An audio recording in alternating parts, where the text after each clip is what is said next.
Hey everybody, welcome to another episode of Breaking Cinematic Universes.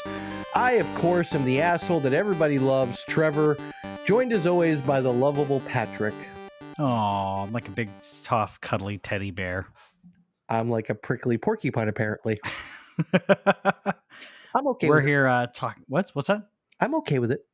Yeah. It's all right. You got to know yourself. You got to know yourself to love yourself. Gotta know your strengths and weaknesses. So we're here talking about the cinematic universes. That's what we do here, talking about Marvel cinematic movies, DC cinematic movies, other cinematic events, or galaxies far, far away, as it were. So today we're going to talk a little bit about Mandalorian episode 1. Did you watch it, by the way, or are we going to skip that? Oh, good God. Come on, man. I'm just making sure. It's chicken nuggy time, okay?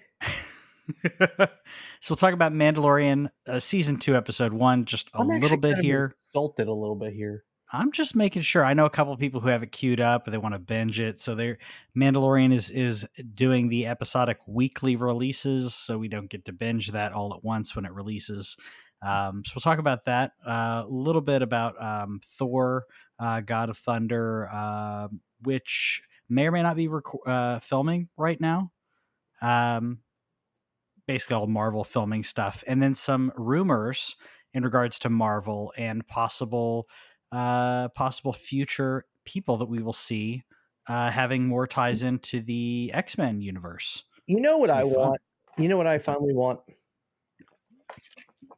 I want them to announce when the hell Blade is going into production with what's his face? The guy whose name I can't pronounce, and if I do, I'm going to butcher the hell out of it. Marshala, right? I believe Marshala. I'm going to get it wrong. I think it's Marshall Ali.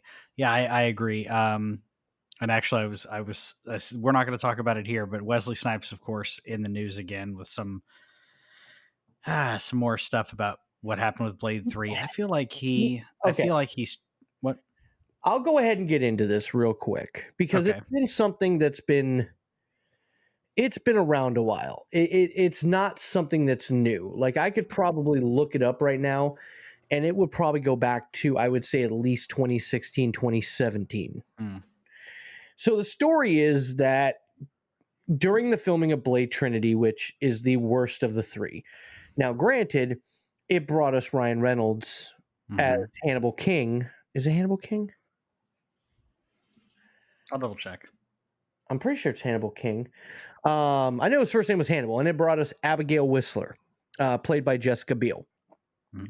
And it brought us Dracula, which is one of Blade's biggest villains in the comic books, as far as I know. It is Hannibal King, by the way. Thank you. And it also brought us a great performance by WWE superstar Triple H, or as William Regal says, Triple H.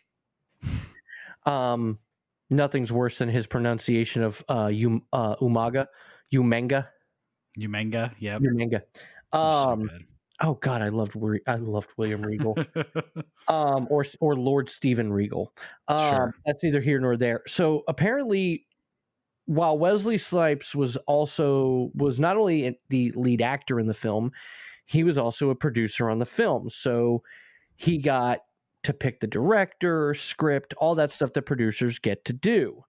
So apparently there was a moment on the set where he and David S. Goyer, who's a famed screenwriter, such titles as, I believe, the Nolan Batman universe, and among others.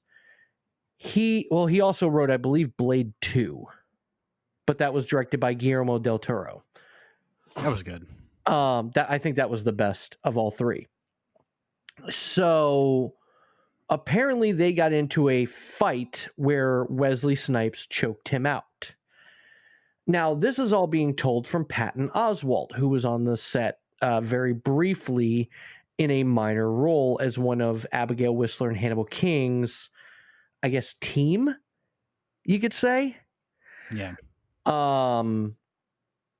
He also said that he wouldn't Wesley Snipes wouldn't talk to people. If he wanted to talk to you, he'd leave you a Post-it note and this and that and blah, blah, blah, blah, blah.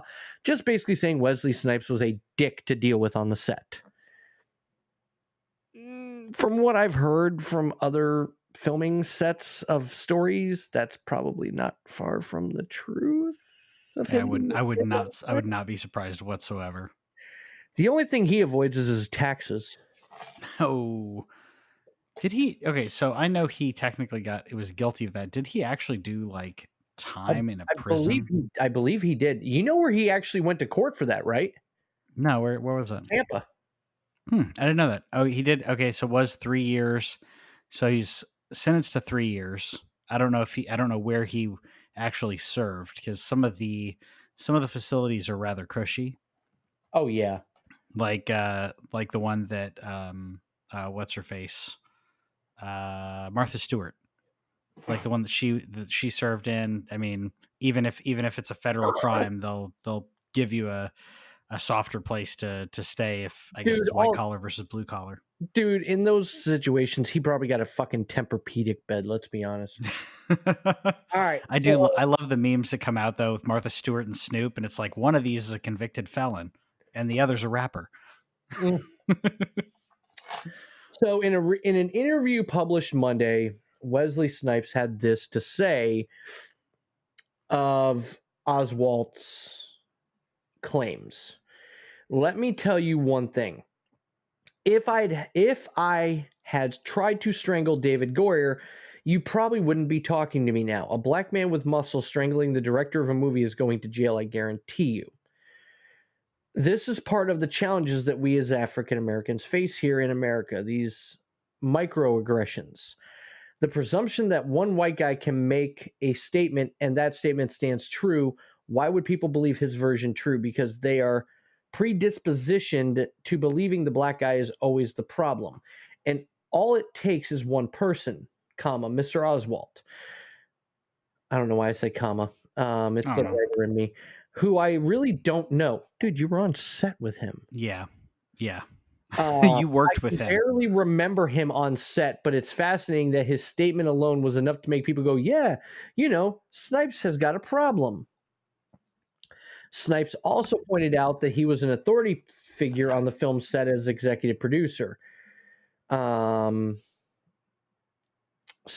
I mean, he's Vietnamese or Vietnam, what you know what I'm trying to say.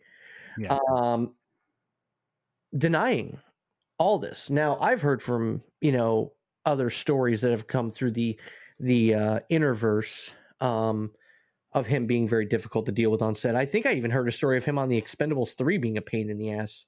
Yeah. And I mean, the entire time I'm thinking, like, not that I immediately believe Patton Oswalt. Immediately, I'm thinking, wow, okay, who else saw that? That's the first thing that I was thinking, because that's huge. I mean, it's kind of like the Joss Whedon accusations. Like, all right, if everyone is saying the same thing, all right, let's talk about it.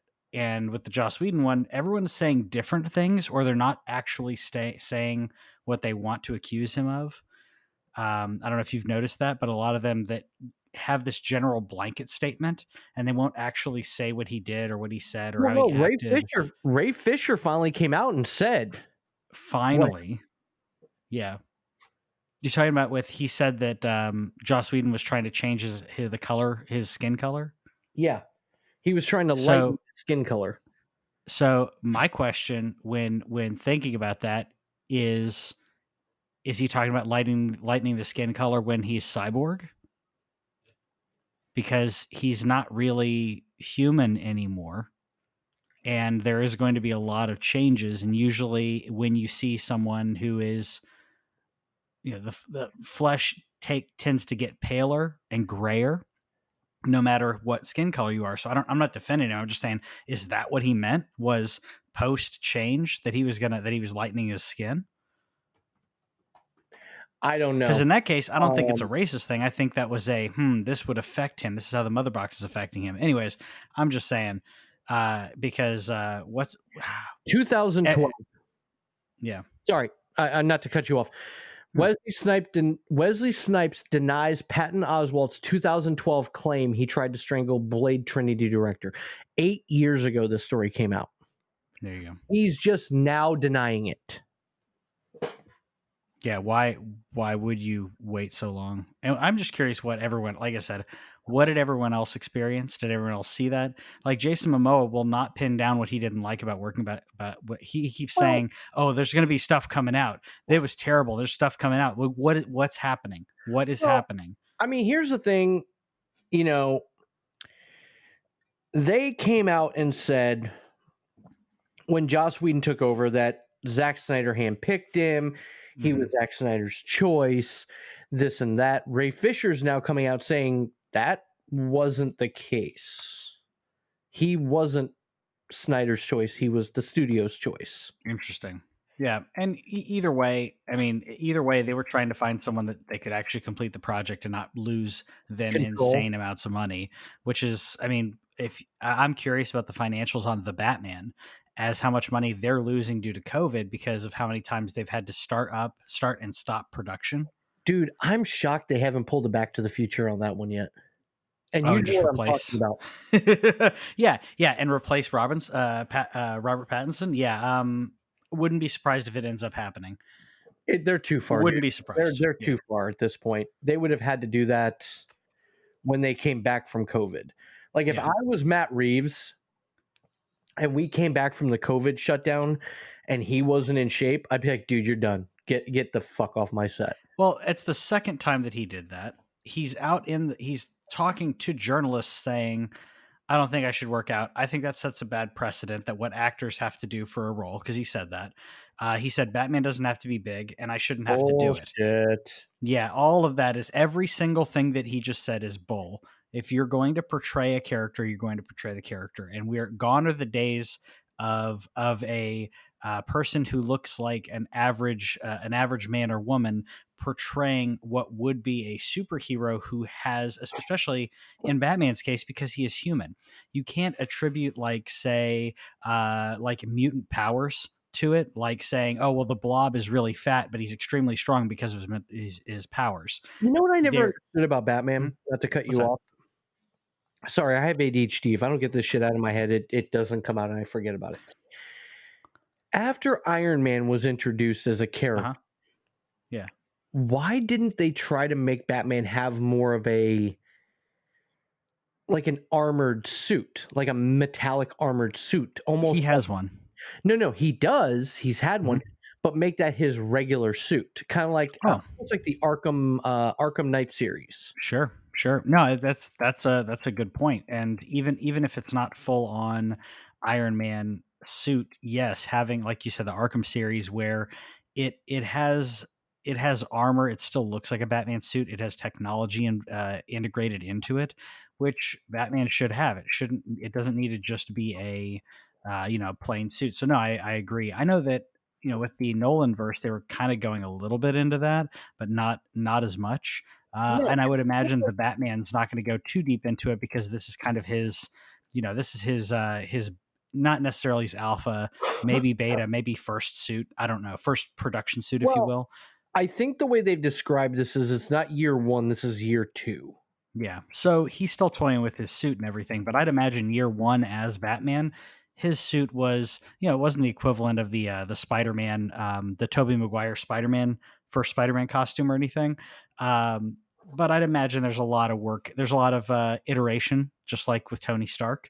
And I think his Mark One of the Batman suit would probably be very, very, very bare bones. So he should have a few gadgets now, which he Well, I doesn't need mean, to have all the gadgets, but yeah, he needs to have gadgets. the one thing about Justice League or Batman v Superman, I can't remember which one it was in, that I truly enjoyed was Hmm. Alfred sitting there with the thing on his throat explaining the voice the different voice when he's in the suit Yeah, because yeah. of the voice modulation. Pretty sure that was Batman versus Superman. But yeah, I like that as well because he needs to disguise his voice. Um, and you could say that Batman and if you read the comics, um, he does assume because he's not a master of everything, but he dabbles in a little bit of everything. And he has, dressed up as different people with prosthetics and done like different voices. But I don't think it's enough to do a Batman voice like, for 4, 6, 8 hours every night. That's going to destroy your voice trying to do that a character, right? A Christian Bale. Yeah, exactly. It's going to destroy your vocal cords, and then you go into the board meeting the next morning at 8 or 9 a.m. and no one can understand you. There's only so much lemon and honey that man could use. So I do like the voice changer in that case. If it was just an occasional role, then yeah, he can make up a voice of his own. But yeah, I think voice changers. I like that All right, aspect of it. gun to your head. What? Gun to your head. Yeah. Worst voice: Bale's Batman, Hardy's Bane. Oh, geez. Gun to your head. Okay. You have to answer. Gun to my head, Christian Bale's Batman, because I attribute most of Bane's terrible voice to the effects that they put on him. They put an echo on it. They put it louder than everybody else, and I feel like that made a bad voice and bad accent, which that's a legitimate accent, by the way. But that took his bad voice and actor and performance, and it made it worse. They cranked it up. If you watch it, and I'm sure you've seen it many times, his voice is way louder than everybody else's. It has this weird bass and reverb that's added to it that doesn't need to be there, but they were trying to do it because he's wearing a mask. But it sounds like what it would sound like within a mask as opposed to what it sounds like outside of the mask. Like it's echoing for his mouth, but not us. It's freaking weird, man.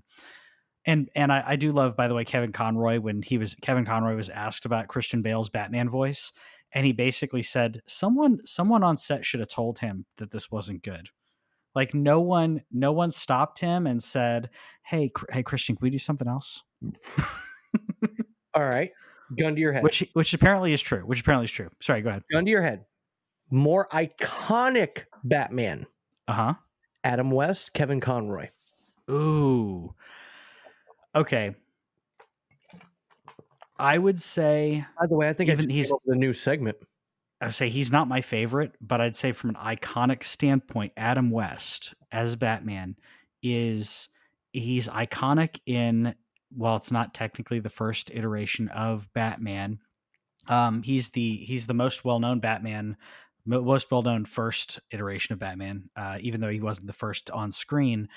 He's iconic, where I would say Kevin Conroy's Batman is the most accurate to the character, 100% as Bruce Wayne, as Batman. The way that he portrays those two characters is perfect, where Adam West didn't do any of that. Adam West is iconic because it's Adam West as Batman. Like Nicolas Cage as Superman, if we ever got that movie, would have been iconic because it would have been Nicolas Cage as Superman. Well, I mean, Conroy, the only time, and we know this, the only time he's actually live action appeared as Bruce Wayne was in last season's Arrowverse crossover, Crisis on Infinite Earths, which was a role that was originally set, a lot of people don't know this, for Michael Keaton. Yeah. Which I wish it was Keaton, honestly. I love Kevin Conroy, but I wish it was Keaton because we've seen him. As soon as you have Michael Keaton on screen, you know, everyone, no matter what you know him from in addition to it, everyone knows he's Batman. I mean, yeah, he's Beetlejuice. He's Mr. Mom, Multiplicity. Like the man has so many good roles. And Steve, we gotta take that leg off. I mean, so and then for him to come back as Vulture and doing an amazing job as that, I think it would have been jaw dropping to have that man in the Crisis. But it's still great. What's up? You got one more for you? Yeah. Gun to your head. Yeah. Better Catwoman, Eartha Kitt or Michelle Pfeiffer? Oh. Okay. Okay. I stumped on this one, didn't I? I'm going to get hate for this. Because you can send all hate emails to Patrick at breakingcinematicuniverses.com. So, because you said a better Catwoman, you didn't say more iconic. No, because I already did the more iconic with Batman. As a better Catwoman, I would say a better Catwoman was Michelle Pfeiffer. And a lot of that's due to, stunt work that was done and how her portrayal of that version of Catwoman, because it is a different version of Catwoman than the The one in the comics, it's a different version than the one Eartha Kitt performed as. It's a different character. I mean, it's a different iteration of the same character, but very different character. Just like Batman, Adam West Batman is completely different than Michael Keaton Batman. Yeah, I know, but Eartha Kitt was great. But Eartha Kitt was Eartha Kitt as Catwoman, and she's amazing as that. But she did not transform into the character of Catwoman.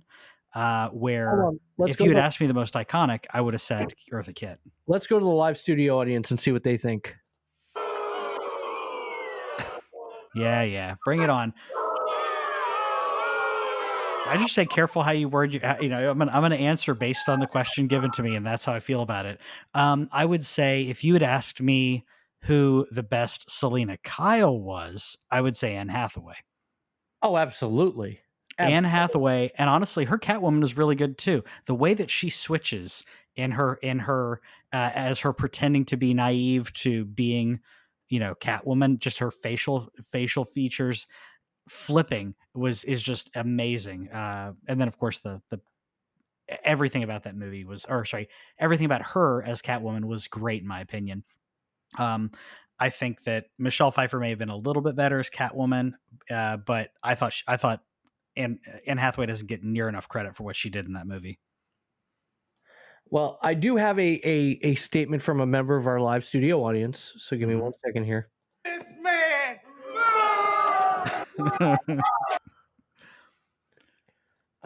Yes, the sound effects are back. Yeah. All right, so that you know what? I'm going to throw that out every so often. You're never going to know when it's going to come, but it's going to be a quick segment called "Gun to Your Head." You have to pick one or the other. And no problem. We'll come up with some kind of if there's ever a situation where like I just can't pick. There will be some kind of I don't want to say punishment, but there will be something that will be a repercussion. Sure. So there's some other stuff you wanted to talk about this week, and I know I kind of took over the show. No, it's fine. You know what? I think that Mandalorian. Because there's Mandalorian.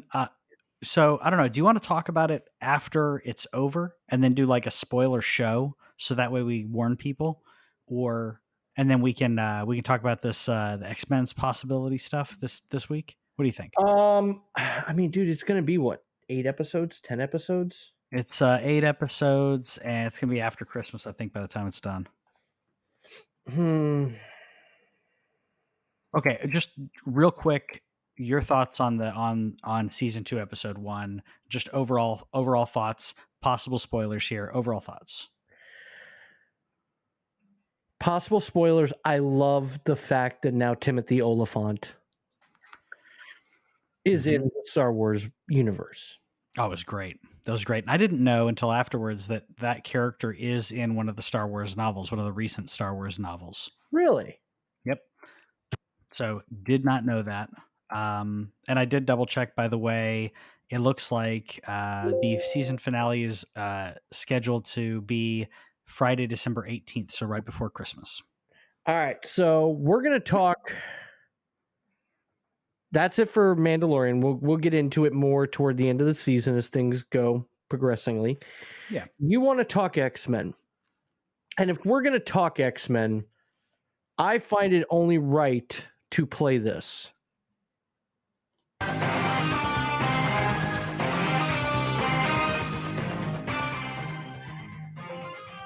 One of the greatest themes of all time. It may be my favorite comic book hero theme, even though it's not in the movies. No, absolutely. I mean, granted, the X-Men cinematic theme wasn't bad. Yeah, it had a little bit of this in it. Okay, gun to your head. What's a better theme? What's a more iconic theme? The Batman theme to 1989 Batman, or this? 89 Batman. Yeah, that's what I was gonna say, because I was thinking like, they used it in Justice League. they keep reusing it because it is so I had to stop myself because I it was said that I think it's my favorite, and then immediately my brain said, "Shut up, you fool! It's Batman 1989." Which, by the way, I don't know if you know about. He wrote that while he was on a plane. Danny Elfman wrote it while he was on a plane. The idea came to him, and he had a tape recorder. You know, back when you had the little tiny mini cassettes. Oh yeah, The dude. children, yeah, I used to do Paranormal Investigation. I actually wait. So I still have one on my desk. He would go. He was going into the bathroom in the plane, and he would hum into the recorder, ba-da-da-da-da, whatever. And then he'd go back to his seat and he'd think of something else. He'd go back to the bathroom, and then hum more bits of it. Huh. To the point that the stewardesses asked him if he was okay, because he kept going to the bathroom over and over and over again. And I imagine someone, you know, in the creative mode, finicky, and then just rushing to the bathroom repeatedly. They were thinking like, is he throwing up? Is he on coke? Like, what's going on? And he may have been on coke, but definitely having an amazing epiphany. So anyways, nope, I got another one for you. Yeah. I got another one for you. Another gun to your head. This or hold on.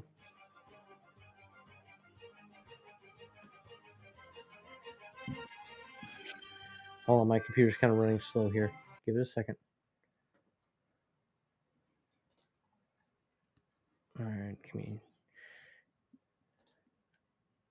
I just had to mute it for a second just in case there's an ad that pops up. All right, you ready? Yep.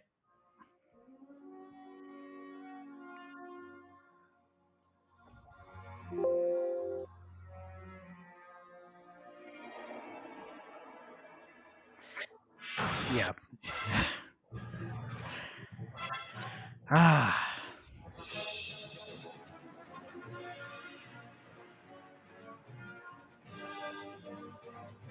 Gun to your head. You got to pick one or the other.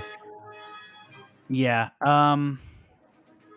Or hold on. And I apologize. I was humming the wrong theme, by the way, when I was talking with Danny Elfman. I was humming this instead. I am going to say, as much as I love both of these series, by the way, and I hate that you did this to me, but that's the whole point of this. I would say X-Men. I'm gonna throw a ringer in this. Okay. Taking you back to your childhood. Now, I will give you a heads up on this. So, because there's an ad. One of the people that is one of the writers of that X-Men song is also one of the writers of this song. Okay. Oh. After 10,000 years, I'm free. Time to conquer Earth. Oh, that's a fantastic one. I'm still gonna say X-Men, but those two songs get you pumped up. And obviously, that Batman that wasn't the idea behind the Batman theme. But no matter where you are, if you hear, I'd say it's the same thing for the Power Rangers one. You can start playing that, and everyone gets amped. You mean no? You know what song gets me amped, and I'm shocked it's not on my playlist. Yep. This is what gets me pumped.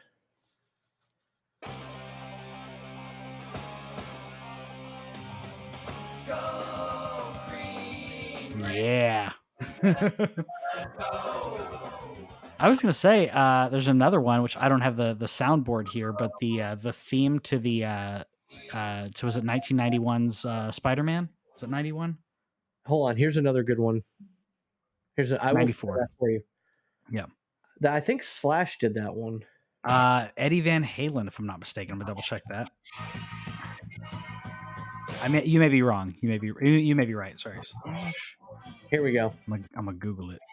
Joe Perry. We were both wrong. Joe Perry. Hold on.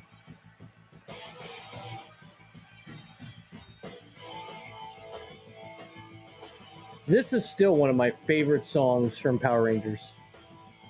I can barely hear it. Can you hear it now? Yeah, a little bit. Yeah, it's a good one too.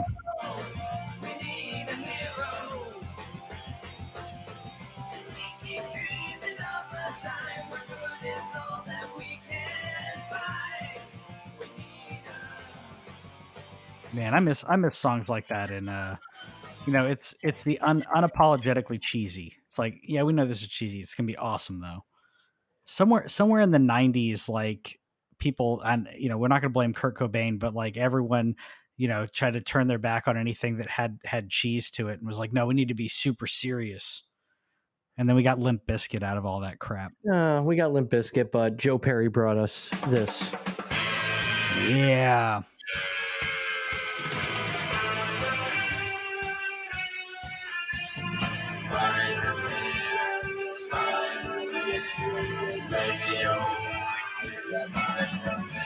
It's right here.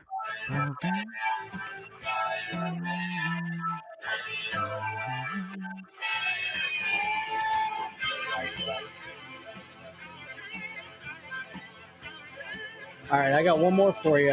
All right.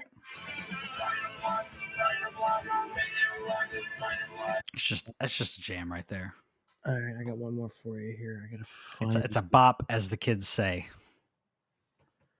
I gotta think of another song to compare it to. Give me 1 second. Are you doing another gun to the head? I'm doing another gun to the head. All right. Well, while you're doing that, a shameless plug at TheLanCave. We're going to be not only reviewing the new PlayStation 5 and Xbox Series X, but doing videos about different aspects, like the best settings that you should be using on the consoles, as well as like reviewing different aspects of it, like streaming media and all that. So check it out at TheLanCave. Which, before we leave, mm-hmm. I need to talk to you on this show about gaming. All right. So here's two more for you. Gun to the head. Right. I'm going to play the first one. I'm going to play the second one. Okay. All right. And number one.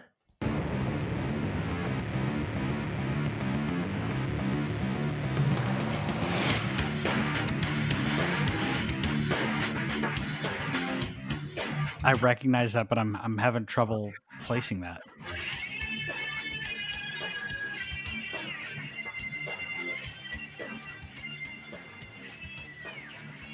The theme from Batman Beyond. Okay. Or this.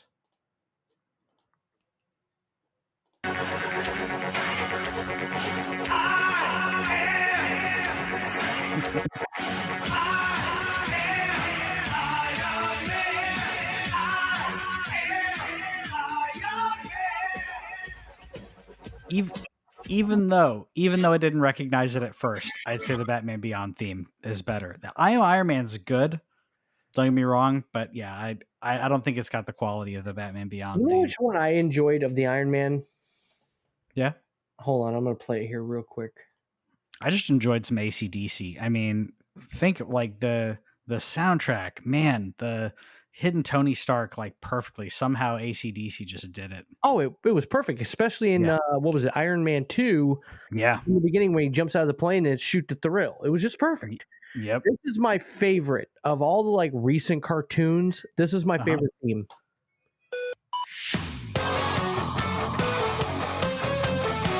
Okay, I like that. He's a man on a mission in armor of high-tech ammunition. No, it gets better if you've never heard this. I haven't. On the edge of an endless game, his teenage life will never be the same. In a dangerous world, he does all he can. He's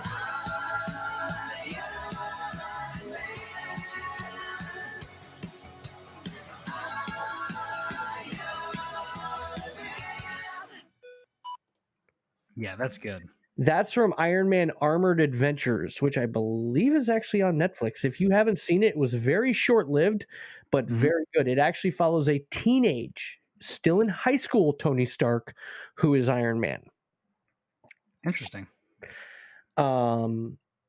Very, very good. Like, I actually went and tracked this actual song down when this show first came out, and I actually downloaded the full song. Oh, yeah? There is a full song to it. Like it's by Rooney. It's by Rooney, as in Rooney. Mickey Rooney? No, not Mickey Rooney. I'm joking. Yeah, see?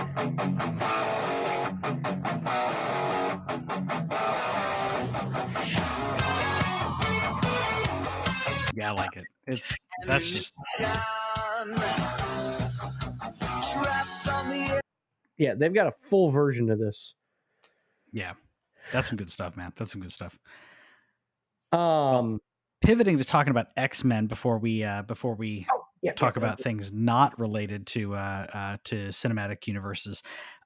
So there were some rumors quite a while ago. So take you back to January or February, where rumors / confirmation that Omega Red was going to show up in Falcon and the Winter Soldier, which obviously hasn't been confirmed. But I want you to keep that in mind. In addition to the fact that Kevin Feige has said that they're going to eventually cast a new Wolverine, and it is not Hugh Jackman.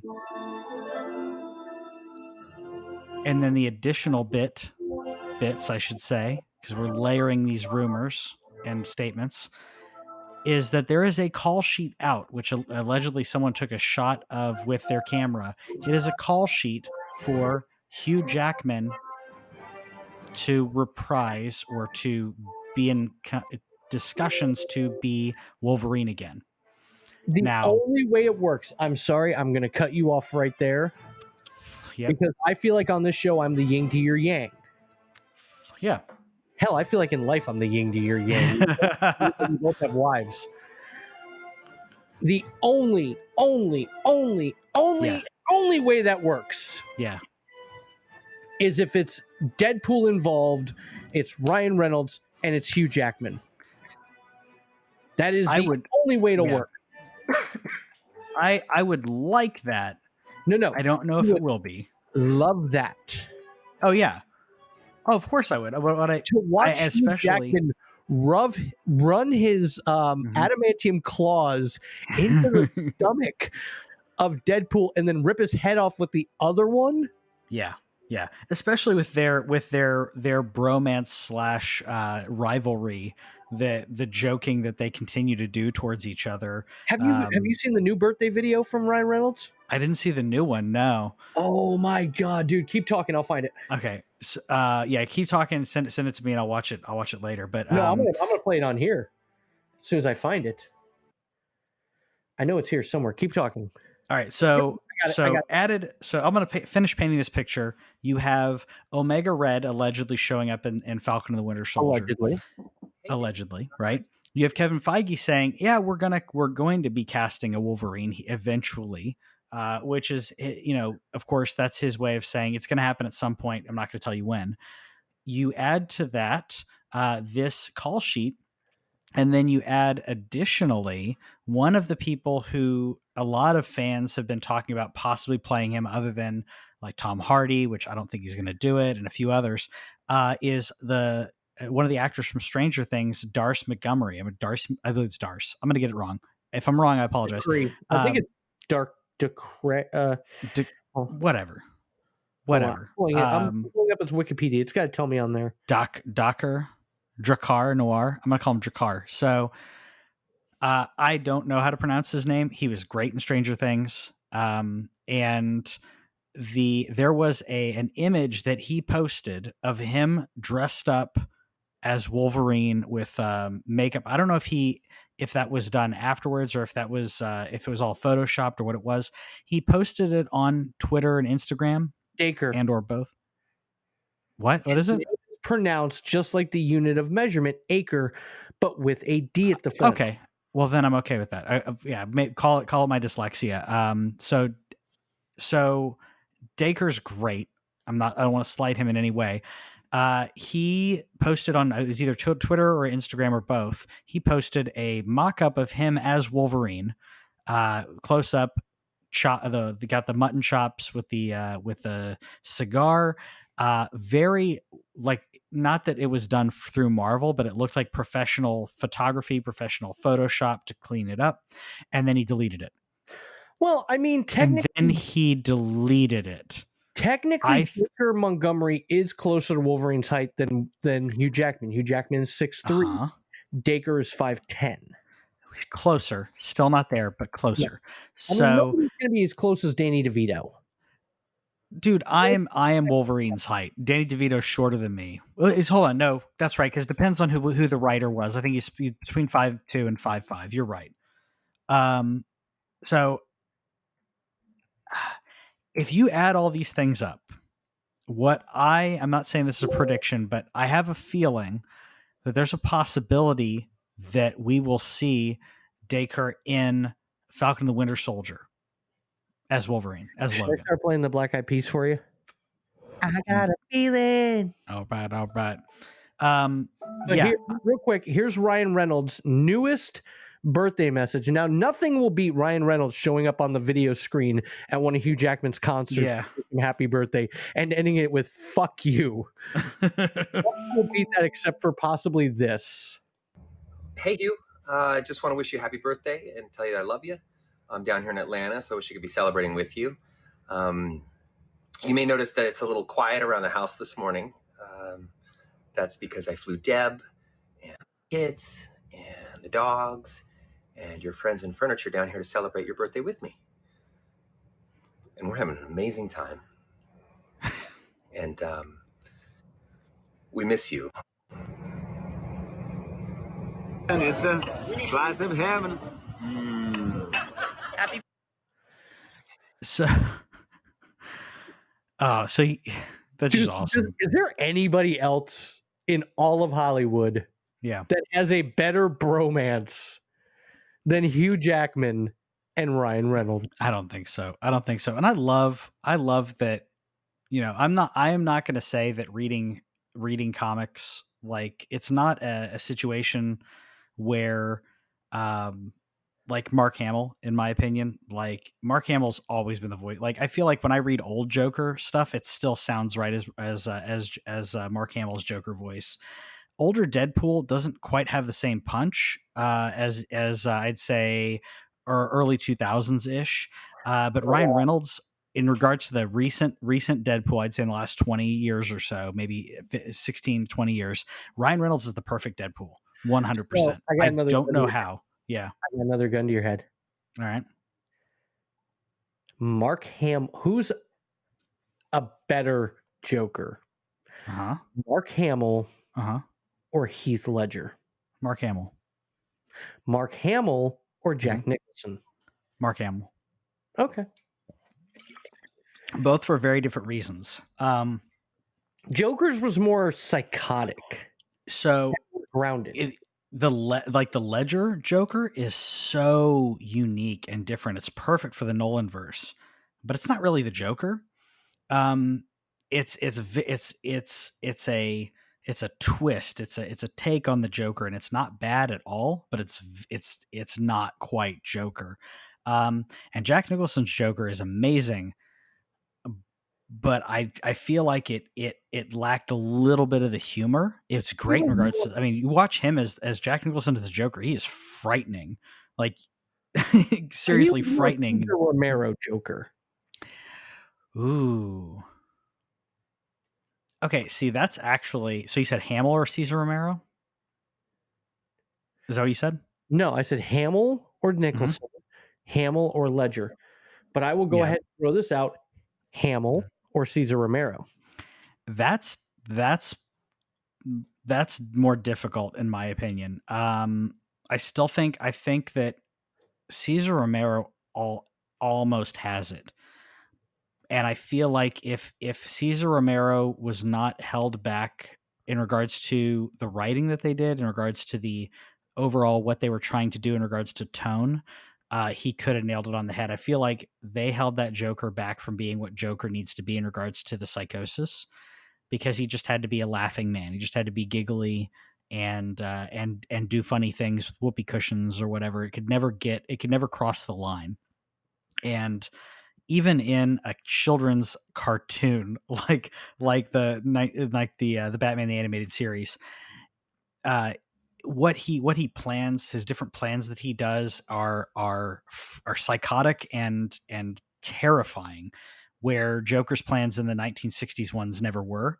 So I'd have to give it a little bit to Mark Hamill in that case, but they both do a great job of portraying how off that man is. And yeah. I mean, to me, Mark Hamill vocally is the Joker. The Yeah. complete package, to me, is still Heath Ledger.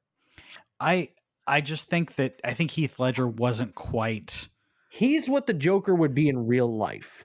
Cesar Romero is what the Joker would be in a comic book life. Which is what the Nolan verse was supposed to be doing, because the Batman characters, Batman villains, all of that, they're not obviously from real life, right? So Nolan was like, how do I take this? How do I take Batman? How do I take his villains and give them a life, if you will, a real life, and make them livable, if you will, make Gotham alive. And that, I will agree, in regards to Joker. Yes, he is as accurate as you would get to a real life, what Joker would be in real life. Okay, so as we wrap up this show, PS5 or Xbox Series X? I got to pick one. You have to pick one? I have to pick one. Okay. Because I'm going to be selling my PS4 Pro and my Xbox One X to pay for whichever one I get.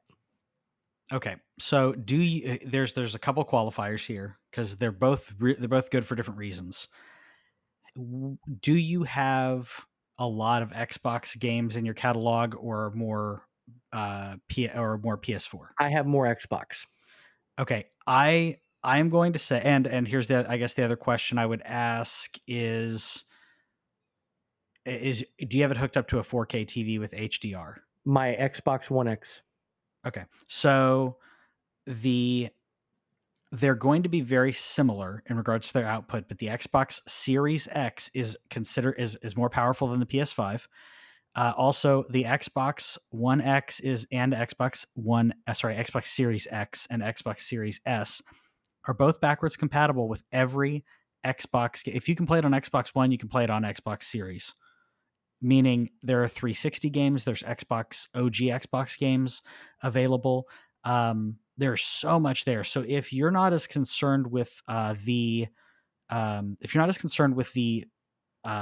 exclusives that PlayStation is getting and will get, I think Xbox is, especially with Game Pass, Xbox is a clear winner here. Oh, especially since Game Pass added EA Play to it. So you get EA Play, you get $5 every month now. Yep, and if you don't already, I suggest everyone, if you go to CD Keys and get your Game Pass membership there, the price fluctuates, but it is legit. So I purchased a couple packs of those. Every now and then they go low enough, I'll snag a 3-month or so. So I have Game Pass for the next year and a half, and I paid less than half, I think, of what I would pay with regular Game Pass. I have it until March, and I have. So that's what I suggest everybody. I love I'm getting both. I love PlayStation. I love the exclusives. But if you already are embedded on Xbox, if you're already embedded in the Xbox ecosystem, everything carries over. PlayStation 4 stuff will carry over to your PlayStation 5. For the most part, but Xbox, everything's carrying over generationally. Yeah. I mean, you have a wife that'll let you spend $1,000 on, 2 video gaming systems. I do not have that luxury. Yeah.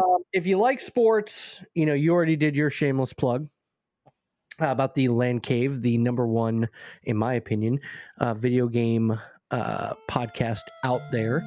And the best part about the show is you get to see Patrick in all his beautiful bald glory. If you like sports, if you're a fan of the Tampa Bay Lightning, who just won the 2020 Stanley Cup, check out thescrumsports.com for all your Tampa Bay sports needs. That does it for us this week. We will be back again next week. Amazing show as always, Pat. Trick. Yeah, sorry, I forgot about that. That's all right. Amazing show as always. We will talk to you next week. Have fun, guys. And you know what? Be excellent to each other.